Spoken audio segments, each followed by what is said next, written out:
بات یہ پوچھی تھی کہ جو پینشن ہوتی ہے یہ کوئی شخص فوت ہو جاتا ہے، اس کی پینشن مل رہی ہوتی ہے، جو بھی نومینی ہوتے ہیں جس کو لکھوایا اس کو مل رہی ہے، تو یہ وراثت ہے یا نہیں ہے؟ دیکھیں، میں نے اس کا جواب پہلے بھی کچھ عرصے پہلے دیا تھا کہ جو میت جب فوت ہوتی ہے، جتنا مال اس کے قبضے اور ملکیت میں ہو وہ مال وراثت بنتا ہے۔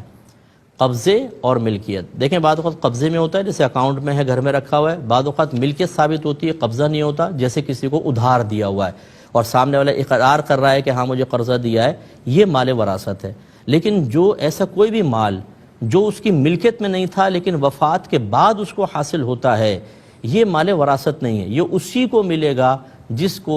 مینشن کیا ہوگا، جس کا نام لکھوایا گیا ہوگا، لہٰذا پینشن بھی اسی میں سے آتی ہے۔ یا اسی طریقے سے بہت سے الاؤنسز، بینیفٹس وغیرہ دیے جاتے ہیں اداروں کی طرف سے، آفیسز کی طرف سے، جس کے لیے اس شخص نے نام لکھوایا ہے وہ اسی کو ملے گا۔ مثال کے طور پہ اب جیسے شوہر کا انتقال ہوا تو اس کے ورثاء میں اس کے ماں باپ بھی ہوں گے، اس کی بیوی بھی ہوگی، اور اگر اس کے بیٹا بیٹی ہیں تو یہ ہیں۔ اب فرض کر لیں کہ اس نے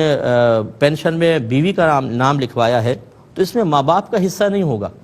اس میں بچوں کا حصہ نہیں ہوگا بطور وراثت، یہ خالصتاً بیوی کا ہوگا۔ اس میں بہت زیادہ جھگڑے ہوتے ہیں، اس میں تھوڑی سی احتیاط کرنی چاہیے۔ اچھا،